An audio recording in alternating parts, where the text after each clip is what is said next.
Hello, Superbrain. This is your coach, Jim Quick, and I wanted to make this quick bonus video for you because the topic of how to get this done.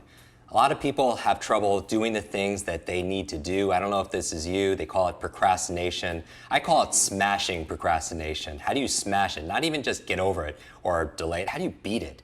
And you might have seen this picture on my Instagram. I have a picture of me with the Incredible Hulk in our backyard, and it's like a 10-foot Incredible Hulk, and he just loves to smash things. And so I don't want to gently get over procrastination. I want to smash this for you. So here I'm going to give you a few quick tips on how to really smash procrastination. So why do we procrastinate? Why do we put things off that we should do? I think a lot of us put things off because we want our freedom, right? We want to have this free life. We want flexibility. We don't want to be having to do something because that's maybe too much structure or discipline. But here's the thing. When you can't get yourself to do the things that you really need to do for your life, for your health, for your family, for your work, because then it's really the opposite of freedom. It's really a jail. You're in prison if you can't get yourself to do the things that you really need to do. So I'm going to give you some of my quick tips on how to really smash procrastination. What I want you to do before we start is I want you to think about one thing that you've been procrastinating on, one thing that you've been putting off over and over again, and let's apply it towards that. Now, my first tip for smashing procrastination is this, is to know your why. To know your why. I believe there's a success formula that goes from your head to your heart to your hands. 3 H's, I call it H cubed. Head, heart, hands. That a lot of us have an idea of what we need to do, the thing that we're procrastinating for, right? In our mind. We have a goal, we have our to-do list, we have a vision for something. The challenge is if we're not acting with our hands, usually what's missing is the second H, which is the heart. Right? The emotion, the energy of motion. And throughout our entire quest together, I talk about the power of motivation, of energy, and knowing your why, because reasons reap results. Reasons reap results. And those are where all your rewards are also as well. So the challenge is a lot of people make SMART goals, right? They're specific, they're measurable, action-oriented, and so on.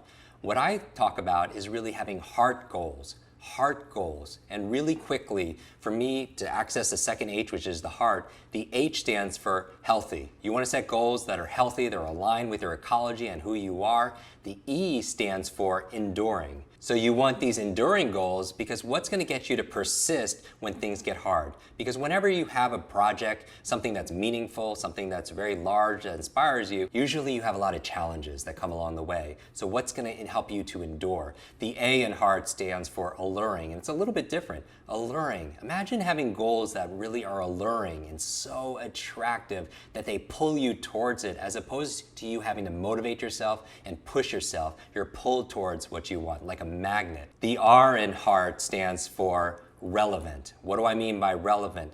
A lot of people, maybe they're not going for their goals, they're not motivated to act, they're procrastinating because the goal is not relevant to their life. Relevant like it's aligned to one of their values. That's something that they really hold dear. And finally, the T in heart stands for truth. What do I mean by truth?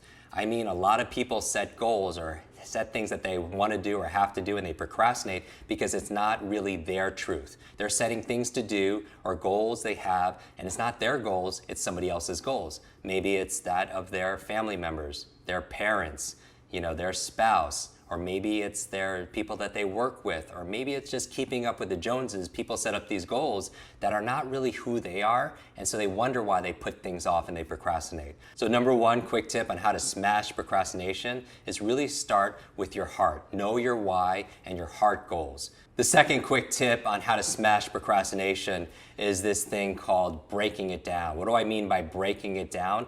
A lot of people don't act on the things that they need to do. They procrastinate because it's too big in their mind, meaning they're taking on a project and they haven't broken it down because that big project is so intimidating they don't even start the thing.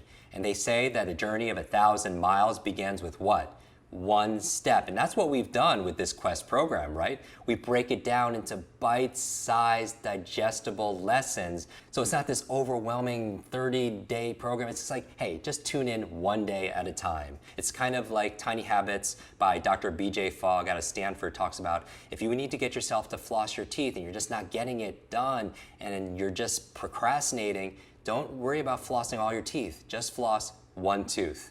When I teach people speed reading, get them to practice every single day, I don't say, read 30 minutes a day. I just say, yes, you want to read 30 minutes a day, but just start with one sentence. One sentence. So you break things down into tiny little habits so the monster is not so big. The third quick tip on how to smash procrastination is the Zeigarnik effect. The Zeigarnik effect. You've gone through this super brain program and you understand it's about supercharging your memory. The Zeigarnik effect is actually a memory principle. It's by Dr. Zeigarnik years ago, decades ago, was in a European cafe and noticed that the wait staff would remember all the orders.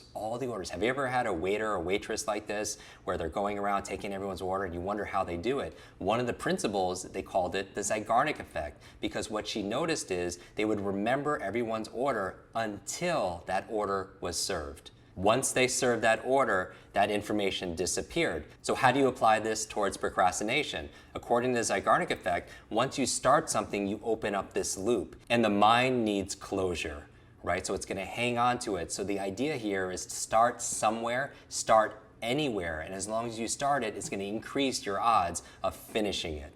My fourth quick tip on how to smash procrastination is to be kind to yourself.